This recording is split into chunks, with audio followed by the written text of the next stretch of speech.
had to get the train from Potsdamer Platz.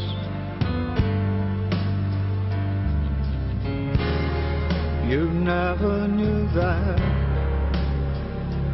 I could do that, just walking the dead.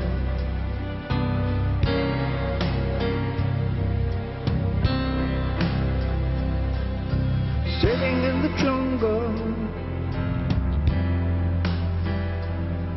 under the Straßen,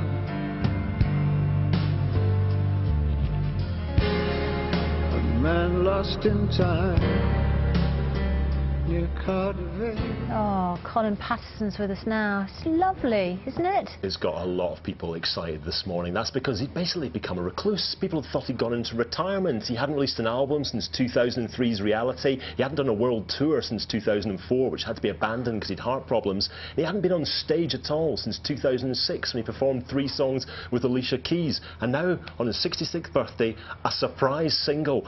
And it's about Berlin, those glory days he had in the 70s doing the Low, Lodger, Heroes albums. And it's produced by the same man that did those, Tony Visconti. And he's actually singing about a lot of the places that he used to hang out. Potsdamer Platz, that's next to the Hansa recording studios where he made those albums. And he's singing about the Dschungel, that's the club he used to hang out in with Iggy Pop, Lou Reed. So has he become a recluse in Berlin? No, in New York. He lives there with a man and their 12-year-old daughter in New York. Iman, the former model. Supermodel, and he occasionally has made appearances. He sang backing vocals on Scarlett Johansson's album, and he did a voice for SpongeBob SquarePants. So he kind of chooses his projects when he wants to. Nothing too exerting, really. I mean, this sounds very, what we've heard so far is quite reflective. It's not exactly high-energy stuff, which you wouldn't expect, really, from a man of, well, except the Stones are still going strong, of course, but a man in his physical condition. Would we like to see a tour? Well, that would be the holy grail for promoters. I mean, his last tour was 2004,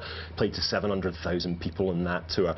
But this year, Danny Boyle flew to New York to have a one-on-one meeting with him to beg him to play the Olympic opening ceremony and sing Heroes, and he said no to that. If you could say no to Danny Boyle, I mean, no one says no to Danny Boyle, do they? I'd be only David Bowie. If he did that at a proper world tour. Maybe the occasional one-off gig. I'd be amazed if he embarked on a full world tour. Do we know how long this has been in the pipeline? I mean, you know, has he been working on material for a long time, or is this, I mean, I don't know, did Danny Boyle go over and David Bowie think, maybe I should, you know, maybe get something else out there? Well, he's always said, in 2006 he said he was going to take a full year off after his last appearance. He got inducted, he got a Lifetime Achievement Award at the Grammys, and in his acceptance speech said, I'm taking a year off.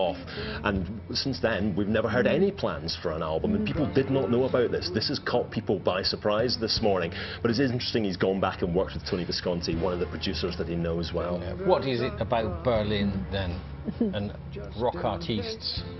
Well, it's a classic place for it, isn't it? You've had Lou Reed, you've had Iggy Pop in there. In fact, Iggy Pop sung about travelling in public transport in Berlin in the passenger, and now Bowie's doing it in this. In the days when it was still a divided city, and behind the and the days of the Iron Curtain, of course. Behind the Wall, and he sings about the 20,000 people crossing over that night in 1989 on this song as well, David Bowie, yeah. And what is it about him? The Thin White Duke. He's just one of those people, isn't he? You know, if he does something, if he, you know, mutters something, it just catches the international attention. Well, he was always an enigma, always reinventing himself, and then he's gone away for 10 years, and that has really built up the excitement for it, and there'll be an album out in March, the next day. All right.